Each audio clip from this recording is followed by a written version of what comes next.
Hello and welcome everybody to the new National Trends in Disability Employment, or nTIDE Lunch and Learn series.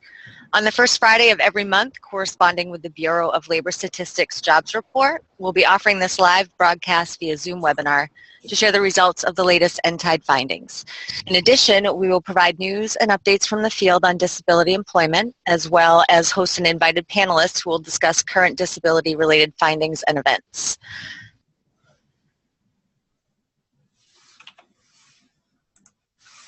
So just a few housekeeping items before we begin.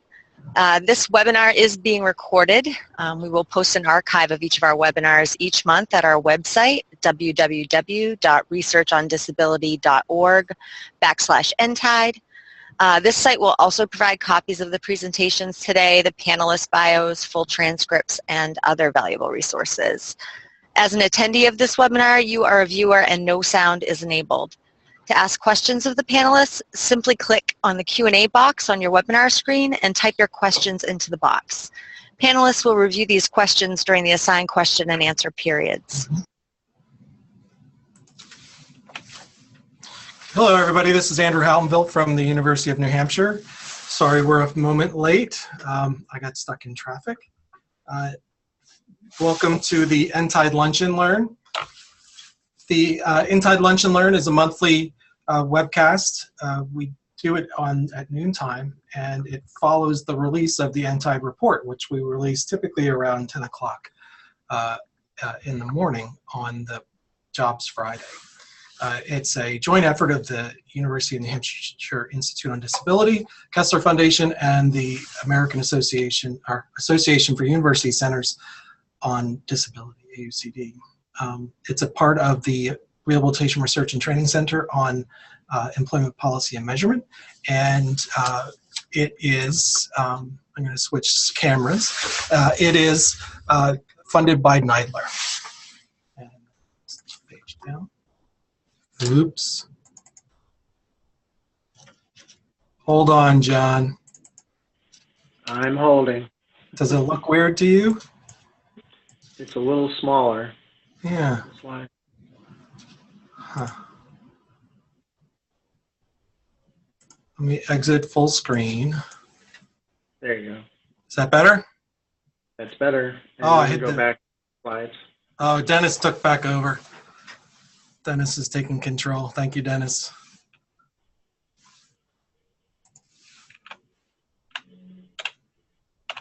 John ONeill, take it away. Hey, good day, everybody. John ONeill from the Kessler Foundation. Next slide. The monthly nTIDE report.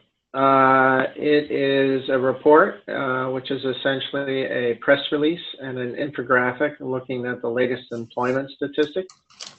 It uses data from the official jobs report that's released by the U.S. Bureau of Labor Statistics at the first Friday, typically, of every month. And it's a joint effort between the Kessler Foundation and UNH. Next slide. The source of the data, back one. Oops. Back one slide. Yeah, sorry. All right. The data source, as mentioned, is provided by the U.S. Bureau of Labor Statistics. It's the current population survey, which is a household labor force statistics survey of about 60,000 people conducted nationwide, and it's released on a monthly basis, and it is the official source of the unemployment rate. It is a survey of civilians aged 16 to 64 who are not living in institutions, and this data has been available since 2008 onward. It is not yet seasonally adjusted, which is why we compare the current month to the same month last year. As a bit of a spoiler alert, I think we have some good news today, and I'll turn it over to Andrew to provide the statistics. All right, thank you, John. So the numbers, we have some good news today. So the employment to population ratio, that's the percentage of of people that are working, that have a job. It may be full or part-time. It doesn't distinguish between that. So the percentage of people who are working increased from 28.3% to 29.2% from last May to this past May, from May 2016 to 2017. So that's a 3.2% increase, or 0.9 percentage points. So a slight rise. We've seen bigger in past months, but this is bigger than last month. It's certainly not as big as we've seen in the past, but it's a good showing. In contrast, people without disabilities increased, but not quite as much percentage-wise or percentage point-wise. So 72.9% to 73.6%. So that's a 1% increase, or 0.7 points for people without disabilities. So that's the employment to population ratio, the percentage that are working. So the percentage that are working or looking for work, so labor force participation, so you're actively looking for work, and you're also either working or actively looking for work in the last 4 weeks.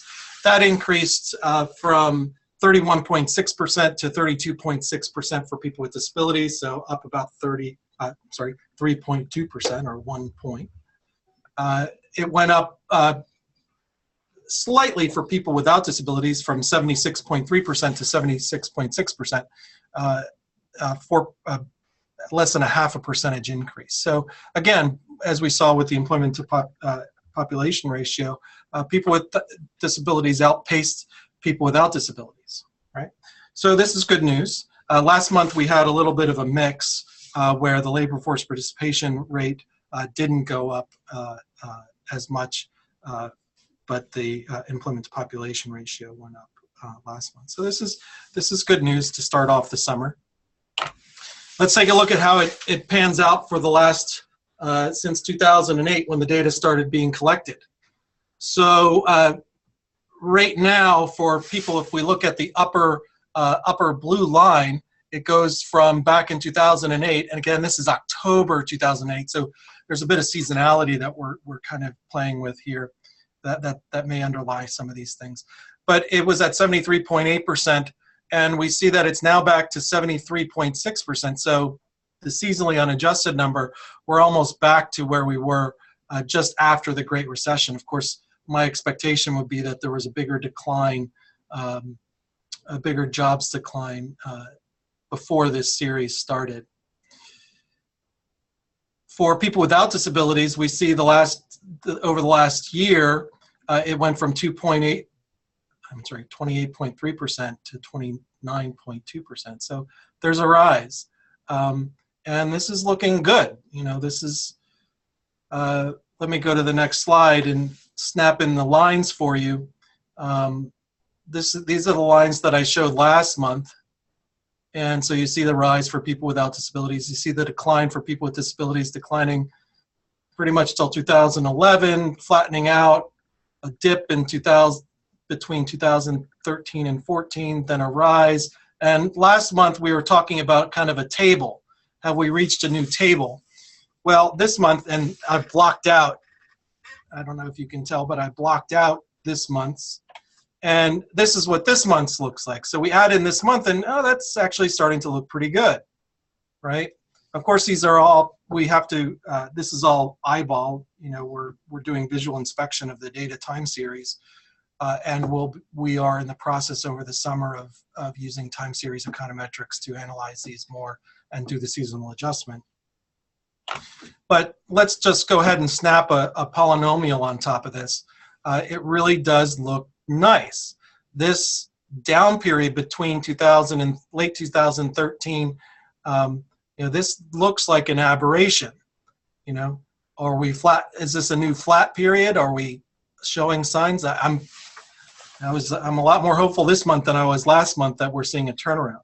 Of course, this is not to say that this is great news, but you know, the gap is still pretty substantial. You know, 70s versus 20s, 70% versus 20%. the gap between people with and without disabilities is still quite substantial. And I'm going to turn it over to Denise to talk about news. Some of this news will be about addressing that employment gap, and Meg will be talking about more after Denise is done. So Denise, take it away. Hi, everybody. Good morning or good afternoon, wherever you are. I do have a little bit of both policy news and then some studies and other good information I hope you enjoy and find useful. Next slide. So, there you go. So, I hope you all know, but if you don't, the President released his 2018 budget since we last spoke. And I wanted to highlight some of the things that are in it that affect the issues that we talk about, that is employment in general and employment for people with disabilities overall. There is an additional $600 billion cut to Medicaid, in addition to the $800 billion cuts in the American Health Care Act, which has not yet passed, but we've talked about that the last couple of months. So that would be a $1.4 trillion cut to Medicaid should the President's budget pass sometime this is for FY18. There's a $72 billion cut in Social Security disability programs, a 21% overall cut at the Department of Labor, and a 30% cut, that's from $38 million to $27 million at ODEP, the Office of Disability Employment Programs, including what they say when you look at the justification, the administration says that cut is so that ODEP can refocus on what its primary mission was. So the administration wants ODEP focusing back on what they say, quote, testing, developing, and implementing disability employment policy to increase the recruitment, retention, and advancement of people with disabilities. Apparently, the administration felt that ODEP had overreached some of its original purpose. So that's something to bear in mind, and I urge you as we move forward, that's an important priority to keep an eye on, because clearly the administration has a focus on jobs and on recruitment, retention, and advancement of employment for people with disabilities. And that's important, and we can definitely look for opportunities there. There's a 13% overall cut at the Department of Education, which includes some significant cuts to career and technical education, including a $168 million cut to the Carl Perkins program, which is the Carl Perkins state grants, and that's about a 15% cut. Next slide. There's the administration in this budget has zeroed out, literally provided zero funding for the state developmental disabilities councils. But what they've done is take the DD councils, the state independent living councils, and the traumatic brain injury services, place them within a new grant program that they're going to call something about innovation, and then given it about half the funding that it had before. So it's a little misleading to say they totally zeroed out the DD councils, but there's definitely a huge cut and a combination to try to focus more on innovation. There are some significant cuts to the SNAP program, that is food stamps, and CHIP, the Children's Health Insurance Program, and TANF, the Temporary Assistance for Needy Families. There are other things I could talk about that are in the President's budget. I want to make sure, as a summary, to say you need to understand that this is a statement of priorities for the administration. It is not likely, from everything we hear, that this budget is going to go through the way it is. Clearly, the President announces his budget, then Congress looks at that, sees the priorities, works together, tries to deliver their own budget, develop and deliver their own budget, and that's an important piece to know. You also want to look at the other priorities that we've understood from looking at this budget, and the director of OMB, in talking about it, stressed put a large emphasis on the fact that they like block grants, they like providing more state flexibility for federal funding. They looked very specifically at outcomes-based programs. If you could see an outcome for a program, then it was, I won't say it was quite as clear as if you could see an outcome it was funded, but there are a lot of programs where they said, we don't see what the outcome is here. We don't see the data or the research that proves that this is working, so we're going to zero it out. So I think those are some things for us to really think about as we move forward. Whether this budget goes forward or not, there is clearly a priority, and I would say there's also a priority within Congress, in addition to the administration, to provide more state flexibility, and particularly to look at outcomes-based programs. And I think for the people on this call, that's hugely important, because that's what you guys are, a lot of you are doing, is looking at those kinds of outcomes and developing data on outcomes. So the more that you have that data, the more that you can share that data, the more that we can share that with the administration and with people, policymakers in general. I think the better off we all are going to be, based on this budget or any other budget that comes from Congress. Okay, that's the end of the federal policy update. The next slide. Let me talk to you about a couple of things that have just come out. This one, the ABLE Act, well, you can read the title, the ABLE Act on Employment, Maximizing the Effectiveness of the Achieving a Better Life Experience Act as a tool for increasing financial stability and employment outcomes for people with disabilities. Okay, this is from the Lead Center at ODEP. It's a very comprehensive piece, and not just a summary of the ABLE Act, which is why I really like it. It summarizes it and lists the provisions, but it also talks about the impact of those provisions on financial self-sufficiency and employment opportunities. And it also looks at how you can combine other federal programs and how ABLE can work with those. It looks at things like the Social Security, the SSI PASS program. It looks at Medicaid buy-in. It looks at vocational rehabilitation, and how some of those things can be fit together with ABLE to promote financial self-sufficiency. So this is one I would definitely recommend. Next slide. I don't know if the folks on this call are familiar with the Fiscal 50 or not, but if you're not, it's a really good resource from the Pew Charitable Trusts. They look at, this has to do with state fiscal trends, state government fiscal health. And they look at revenue, they look at spending, they look at the economy, personal income within the state. You can compare state to state.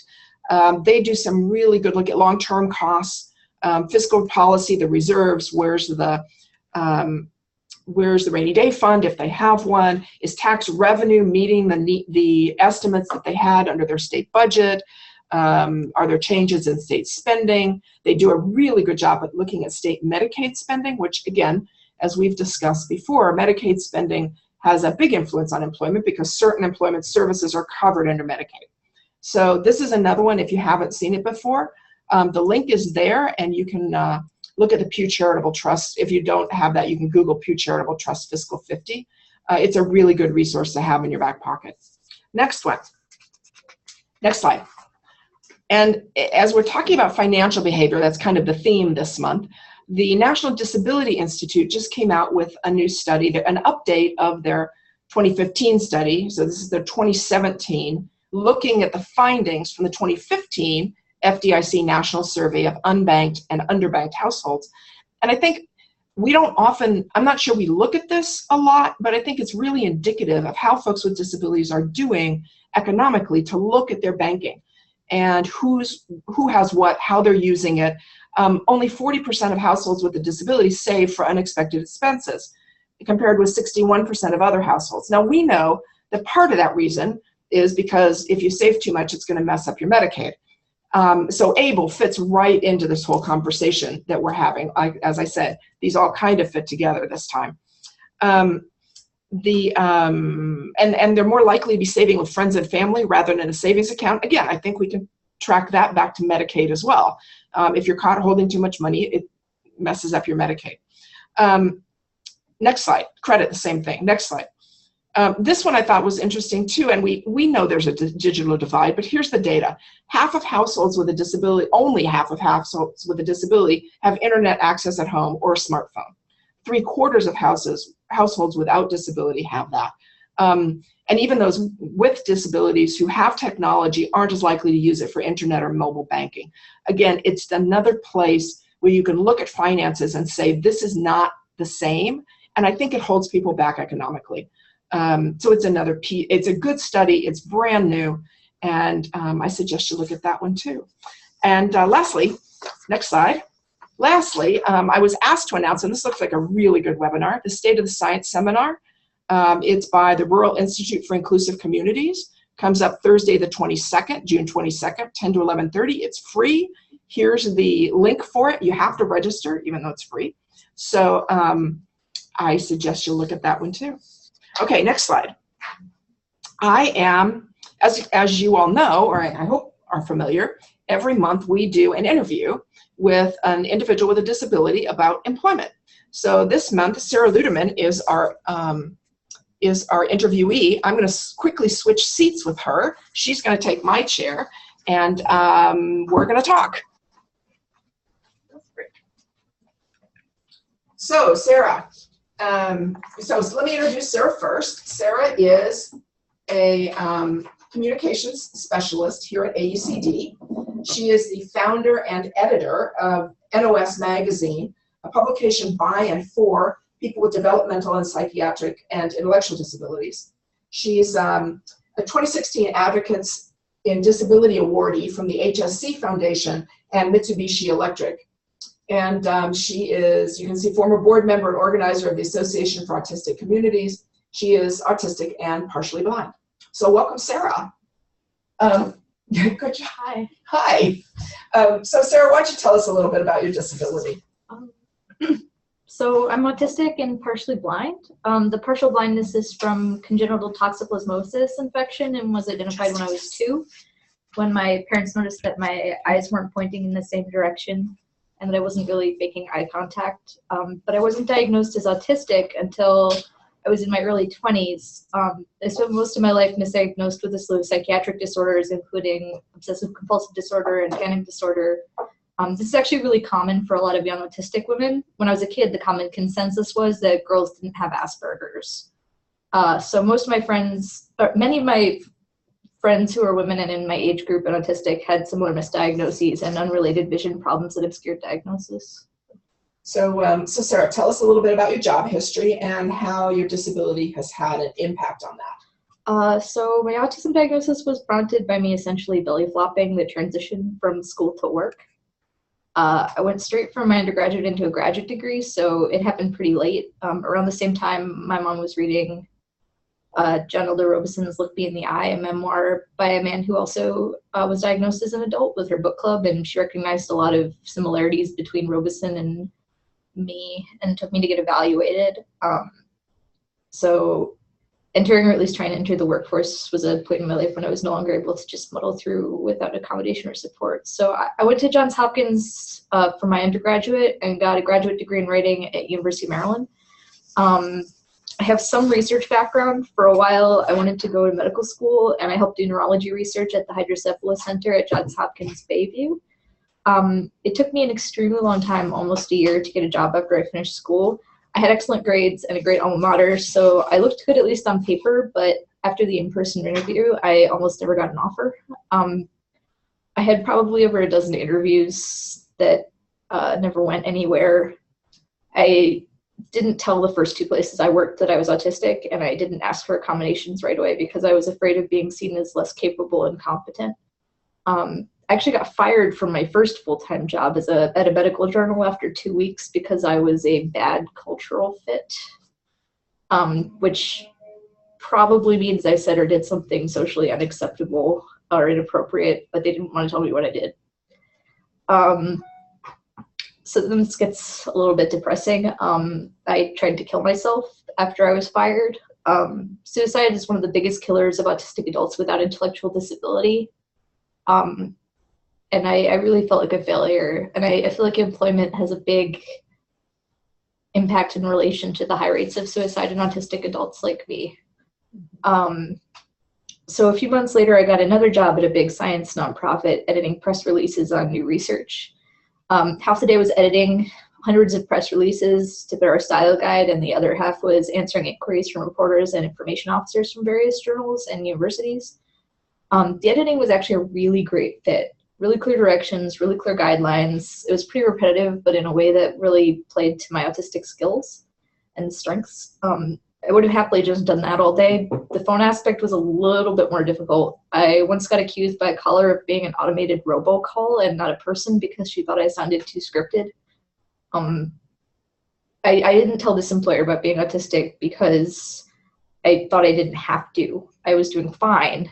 Then I got cancer, and the stress made it difficult to keep it together and behave appropriately at work. I was having meltdowns at my desk, and I tried a new medication to try to better manage the anxiety I was feeling. And while I was having fewer meltdowns, it really messed me up cognitively, which made doing the editing portion of the work almost impossible because I couldn't concentrate and I was making mistakes. So I ended up resigning to take better care of my health. So, so talk about your current job, Sarah, and what's happened since. I decided after I got better and started applying for jobs that I would disclose my disability and ask for accommodation. So I started going to, and I also decided I wanted to work in disability policy. So I started going to panels and networking events in the disability community, and I volunteered on various projects for the Autistic Self-Advocacy Network and others. I applied to work at different disability organizations. I put a lot of energy into establishing NOS Magazine, a neurodiversity-oriented publication by and for people with developmental, intellectual, and psychiatric disabilities. I got hired at AUCD originally to do clerical work and scheduling support work for the UNH-IOD team at AUCD. Admittedly, I was not very good at this. I think it was really important that, you know, my executive functioning is maybe not the greatest and I'm not the most organized person, but I think it was really important to stretch myself and to work really hard at doing something that I wasn't good at. I think it was a really good opportunity for growth. I also learned a lot about how disability nonprofits operate and function, and I'm really grateful for that. Don Rudolph, my supervisor, was really helpful in experimenting with different accommodations. Some of them worked, others didn't, so I dropped them and tried other things. Telecommuting in particular has been a godsend. Some days I have a hard time getting out of bed and going to the office, so I can just bring the office to me and still get work done. I'm really grateful for Don's patience and patience with the process in particular. Andy Imparato, AUC's executive director, recognized that I had a lot of social media skill and talent and communications talent that was going unused. So basically, he and the other senior staff sort of made up a communications position for me, where I could focus on managing AUCD's official social media accounts and working on its operations to improve network visibility. That was a really good fit, and AUCD's social media accounts have grown exponentially since I started managing them. And I even hope to get that hashtag for this year's disability policy seminar trending in DC. I also made a lot of the content for the Save Medicaid campaign toolkit that we did with CCD earlier this year, and I'm really proud of that. And I got to do this because Andy saw that I was good at something and let me do it, and it's been good both for my career and for AUCD. And I will echo, it's been really good for AUCD as an AUCD staffer as well. So kind of give me a summary. What do you think the barriers for you the biggest barriers for you have been? I think the biggest barriers to employment for me have been a lack of flexibility on the part of employers and a lack of patience and understanding also on the part of the employer. School isn't work. It didn't really prepare me for work, and being at school didn't mean being able to do school didn't mean that being able to do work and get a job and keep it would be easier. So I think things like being flexible about what I needed to do better and things like letting me do what I'm good at really helped. So where do you see yourself in 5 years? What would you like to be doing? In 5 years, I'd like to make NOS Magazine economically viable as a small business and work on it full time. It would mean being able to publish more work by people with intellectual disabilities because I'd have more time to offer support and assistance as an editor. I published a few pieces by people with ID, and I think that their voices are super important and rarely heard. R.A. Netmon, the former executive director of the Autistic Self-Advocacy Network, has his own successful startup and has been mentoring me on complex topics like how to get investors and easier topics like how to use QuickBooks. I know half of all businesses fail, but I really think there's an unfilled need for a professional online news and culture publication for the neurodiversity community. It's my dream, and I'm really confident I can make it happen. Ezra Klein from Vox has recommended us before on his social media, and I've gotten some pretty heavy hitters, including Tony Coelho, to publish with us. My employment history has been somewhat rocky, and I've failed a number of times, but I feel like it's taught me how to be resilient, and it's a skill I can bring to everything I do. Thanks, Sarah. Would you, let's flip the slide, and then Sarah, do you want to tell us why we have this slide in here? Oh, yeah. Next slide. There you go. So just because I discussed suicide briefly, I wanted to include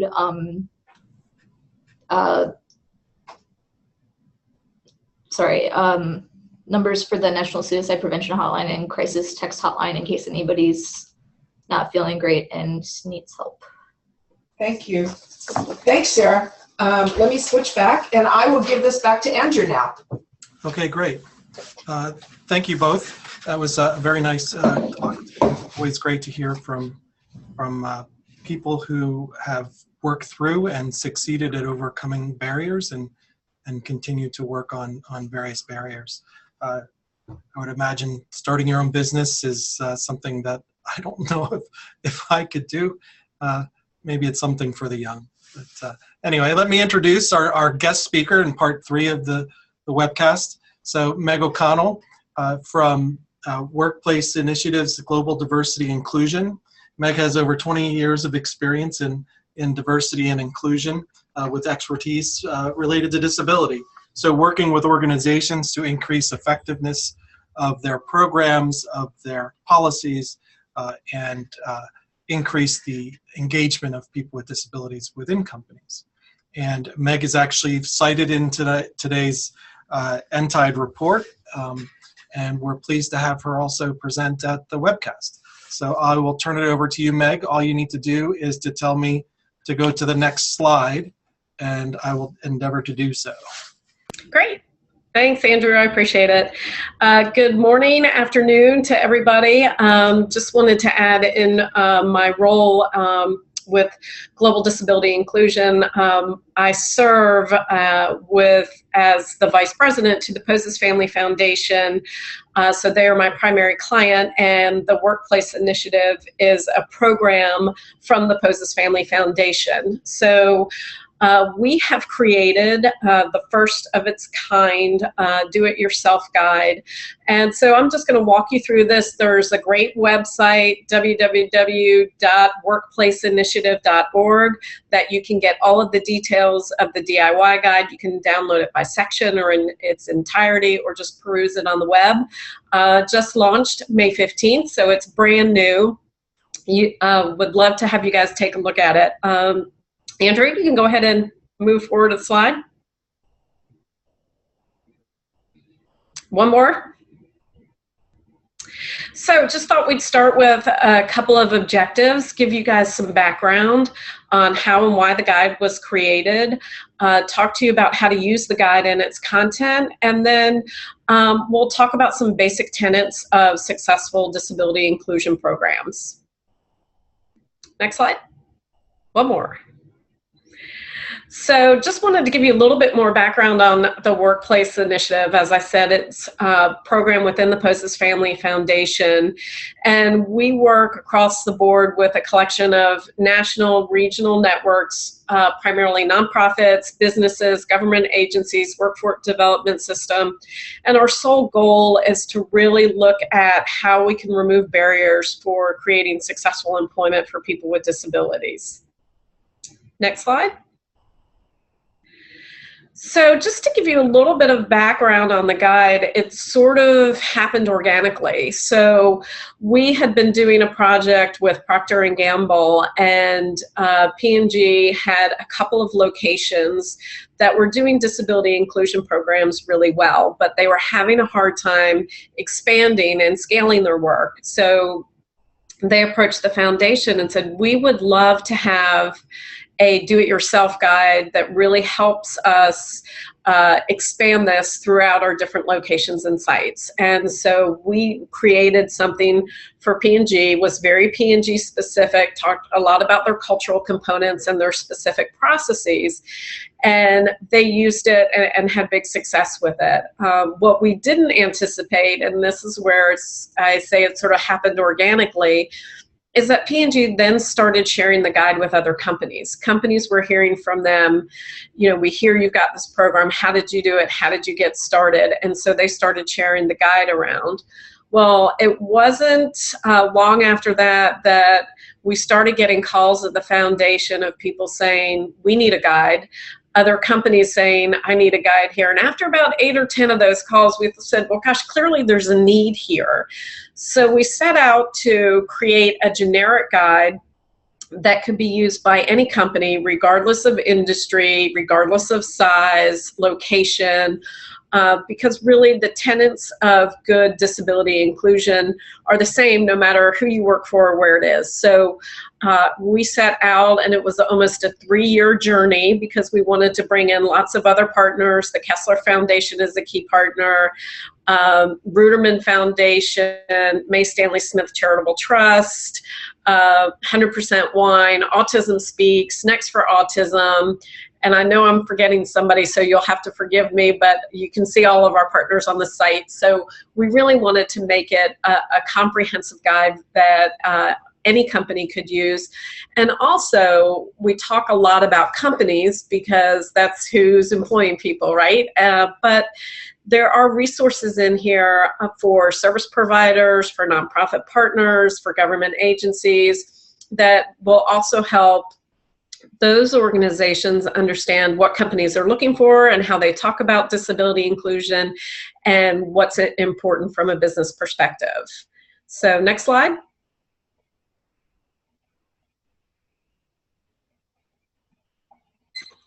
So, and I think I touched on this briefly, you can use the guide at any point of your journey for disability inclusion. So the 3 areas we see companies really get involved is one, how to start a program. We get a lot of questions for, you know, I want to expand my diversity initiatives to include people with disabilities, but I'm not sure how to do that. So how to get started and really building that business case.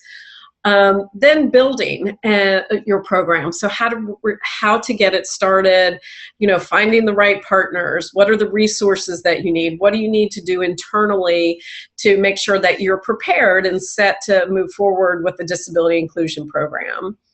And then the third bucket we typically see companies fall into is, you know, wanting to enhance their programs. Maybe they started with a pilot and they want to expand, or maybe they've had a program for a couple of years and they've found some kinks or some things that aren't working well. And so there are strategies in here on how you can advance your program also. Next slide. All right, so there are 8 chapters in the guide, and it goes from building your business case, because for companies, it's all about what's good for the business. And what do companies typically gravitate to? Does it save them time? Does it save them money? And are they able to increase productivity? So we talk about some of those business case elements in this chapter and some of the things that you can share with companies to help them see how disability inclusion can help them in those buckets. Then it goes through all of the various stages, including building your culture and then additional tools and resources. So we'll just go through very high level each of the 8 chapters so you can get a feel of what's in them. But again, I encourage you all to go to the website and spend some time on it, navigate around, see what's out there and what tools are best for you. Next slide.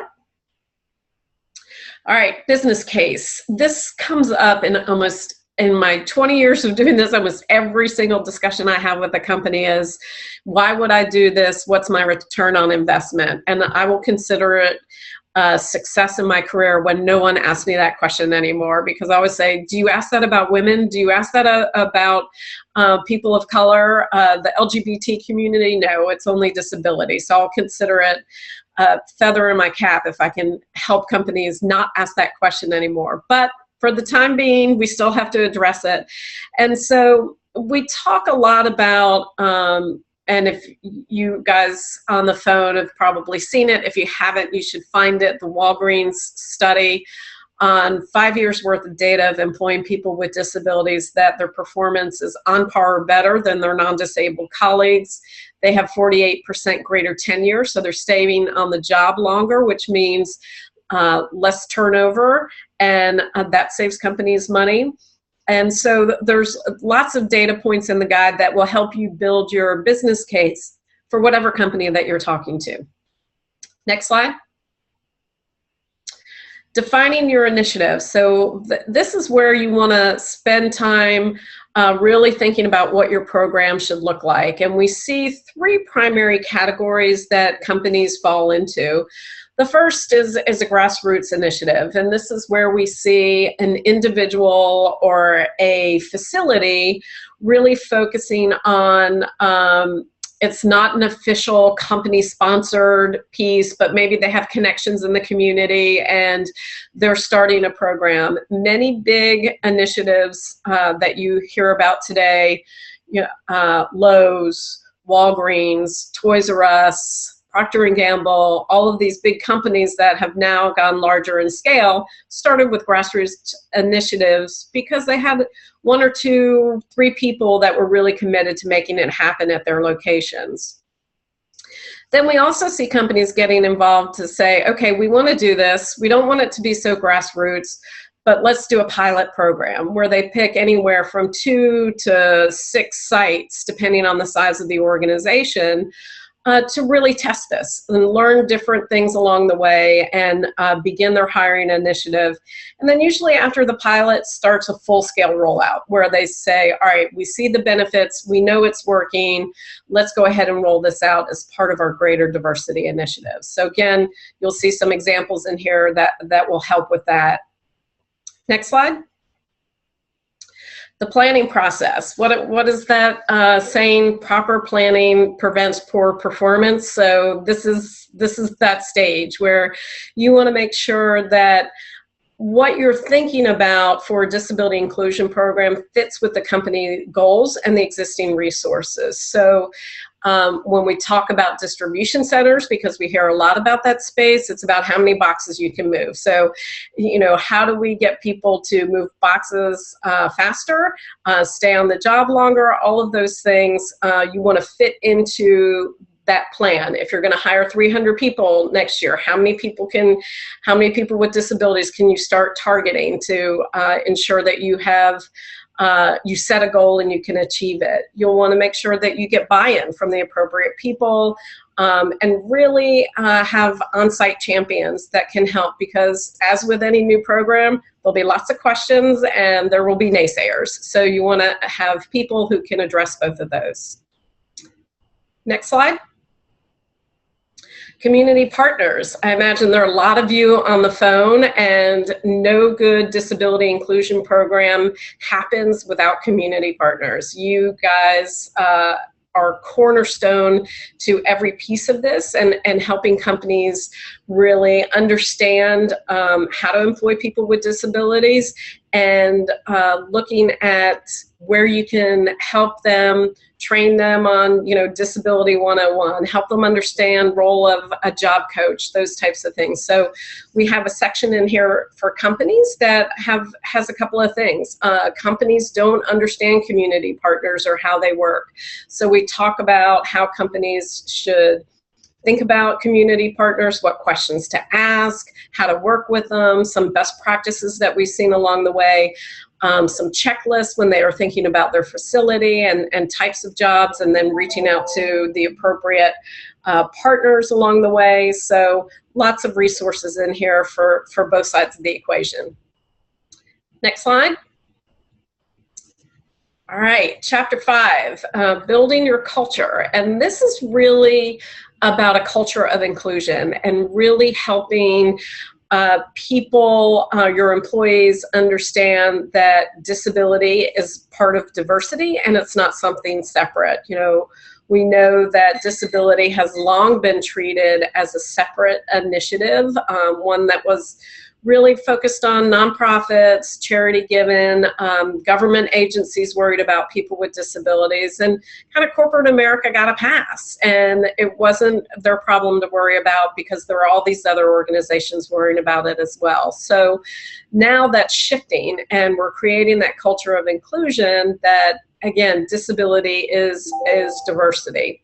So in this section, we'll talk about practical tips with interacting with employees with specific disabilities. We talk about training that happens, and integrating people into your current culture and climate and how to do that effectively. So another great chapter, we know every company has their own personality and their own way of operating. So this cultural piece is really important to make sure that culture of inclusion happens in a way that fits within the personality or characteristics of that company. Next slide. Chapter 6, screening and reviews. This is about, the application process, the interview process. We hear a lot. Companies aren't aware. In many cases, lots of things happen online. So we hear from individuals with disabilities, I've got dyslexia, I got timed out, and I had to start all over in the process. We have folks that maybe need to bypass certain pieces of the online screening process and maybe start with the interview process before the online screening. So there are tips in here on things for companies to think about when they're thinking about their application and their interview processes. And we give some interview training and tips and things to focus on and things not to focus on. Don't get so concerned if someone's not giving you complete eye contact. Focus on what they're talking about, their skills and job requirements. So again, good resources here too. Next slide. Measuring success. This is chapter 7, which really is an ongoing process. I almost hate that it's listed as chapter 7, which almost sounds like it's the end, towards the end near our resources and tools. But this is really about measuring your success throughout your program, starting from the planning process of what does success look like? How do I know we're doing a good job and moving things forward? And then, as with every project, there'll be bumps in the road. So how do you address those as you go along and tweak them and change them, and then incorporate that throughout the program that you've created? So there are tools and resources and assessments and checklists and things like that in this section that will be helpful. And next slide. And chapter 8. We have a whole list of additional resources, from educating companies on the different types of disabilities, to organizations to reach out to at local and national levels, to toolkits, helping companies understand how to plan a process, scorecards for your community partners as you interview partners, questions you should ask, and those types of things. So we really tried to make this a comprehensive guide that would give organizations soup to nuts, from what do I need to do, how do I get started, how do I expand, and then what else do I need to know. This is and will be a living, breathing document. We are actually in the process of capturing additional case studies. We will have 10 new case studies added to the site by the end of June, and then we'll have another 10 added by October for Disability Employment Awareness Month. So we know, because that business case piece is so important to companies, that case studies, cross-industry, cross-size, all of those factors are going to be really important. So it's not just a distribution center story or a banking story. It's, again, cross-industry, cross-disability, cross-geography. So that is what I've got. I think we have one more slide that shows the website. Yep, there we go. Well, not our website, but here, questions and answers are there. But I'll tell you the website again. It's www.workplaceinitiative.org. And I guess I'll turn it back to you, Andrew.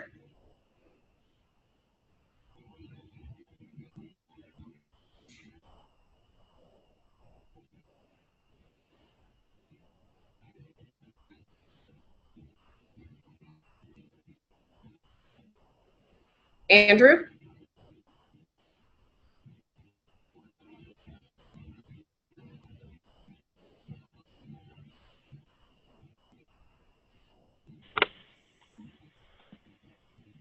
Hi, this is John ONeill. Andrew is having some connection difficulties. I'll take it from here. There was one question that came up, and it may have been answered, but it was a question as to what is the purpose? Why are we tracking the disability employment statistics month to month over time? And off the top of my head, I think what's important about that is we need to see if the needle is being moved in any fashion whatsoever. The discrepancy between those who are with and without disabilities remains quite dramatic, and it's important to track that. Andrew, do you have any thoughts? Can you hear me? Yep. Yeah, so sometimes the Zoom bottom bar goes away and I couldn't unmute or put my video on. I apologize. Okay. Yeah, so thank you, Meg. Sorry for the confusion on the closing. One thought I had, and we're going to take Q&A. We do Q&A at the end. You know, I'm part of a business school. One of the things I do at UNH is I'm an economics professor over at the business school. Have you thought about, or are you in the process of, or do you know of any business school professors that have tried to adapt or utilize your work in the classroom? Was that a question for me, Andrew? Was. Yeah. Oh, okay. Do No. you know of anybody that's done it? Are you going to do it, or? No, not as of yet, but certainly would be open to it. I think it's a really interesting idea. As I said, the guide just launched May 15th. So hopefully we'll get folks engaged at the university level, but definitely we should talk. We should. I have two faculty members that one's occupational therapy, the other is hospitality management. Great. And, you know, they have a disability and inclusion course, and they could potentially do some beta testing for you with their, I think they're teaching it again next semester, next fall. But I think this is the kind of materials that would be great for business school students, or all students, but particularly business school students to be aware of, and it could be easily folded into a course. They've had very good, it's a brand new course they developed, and they've had really good responses from students. Oh, great. Let's see if there are any other questions from people on the phone, on the line. Let's see, there's some questions about the statistics, about levels of education. We definitely can provide some information if you contact us. Disability statistics at UNH.edu is a place to get it. You can email us about it, or we'll get back in touch with you. Meg, one question that we are struggling with. So the Kessler Foundation is in the process of producing a survey of employers. UNH, it's a joint effort between UNH and Kessler Foundation. I actually have it in my inbox on my to-do list. Is this my reminder to get it done? Yeah. And also ODEP is in the process with Westat of creating a new employer survey. One of the big questions we always do, and I wondered how you're handling it in your guide, is disability type, right? Because many times disability types have different needs, different workplace barriers, and culturally it can affect it. Disability type. People with disabilities are very diverse in and of themselves. Yep. And so can you talk a little bit about how you try to address that? Yeah, absolutely. We really take the tone of everyone as an individual, and take a piece from the autism phrase of, just because when you've met one person with autism, you've met one person with autism. Really sending that message of everybody's unique and different, so what works for one person isn't going to work for somebody else. So we do talk about that in the guide, and we talk about really engaging the individual. Obviously they know what works for them and what supports they need, and part of what we have in the guide is educating companies on how to really be open to having the disability conversation. This is new for employers. We all know it's been don't ask, don't tell for decades. And now we're, for the first time ever, entering into that realm where people are being encouraged to talk about their disability, talk about the supports that they need. And so we touch on that with companies too, about how to have the conversation and focus on the work and not focus on the disability. So what do you need to get the job done, and how to have those questions around supports that are needed. Yep. That's great. Yeah, you know, it's real. I think it's really about being able to handcraft, and that's where we struggle with doing a survey. Is you run out of time quickly, and you can't kind of self-craft for things. So I think it's really just a research issue. But you know, I as long as the resources are there and people can find what they need relatively quickly, I think it's a great guide. We only have a couple more minutes. I'm going to just answer one question. So Mark Myers. So Mark asked about education level, and I talked a little bit about it, but after reading his question a little bit better, you know, there's typically a 10% increase in earnings, in lifetime earnings, when you get an extra year of education, or a college degree, an extra degree. It leads to about a 10% bump. And or that's true for people with and without disabilities. And so I think that that given that you're in an educational program, that extra bump you'll get is the same between the two. And I have a recent paper that goes through that I can share. Also, there are lots of other references that we can talk about. Someone on the Q&A mentioned the Job Accommodation Network, and I'm sure you send things to them, send people to them for specific technical assistance. So yeah, and we do list that as a key resource in the guide. You know, we can't forget Jan, right? They're one of the key resources that many companies use. So yeah, we do list them as a resource and a tool for employers. Yeah. Well, thank you again, Meg. Thank you, Denise and John. Thank you all the people who have been on. Meg, just so you know, we reached 93, and that's our highest number of people we've had. Oh, excellent. Since the first episode, we had 128, but you brought our numbers back up, and happy to thank you for joining us. Thank you for inviting me. If people have further questions for Meg, I'm sure she'd take them via email on her own email or through her website, or you can contact us if you have any further questions for Meg. So, all right, well, thank you, everybody. That's going to be it. We do have let's see if I can get this to work again. We do have a survey if you want to take the survey to give us information about what things went well, what things you'd like to see. If you'd like to bring back Michael Murray to be the MC, I wish we could have him back. So that's it. Thank you, everybody. Bye-bye. Thank you.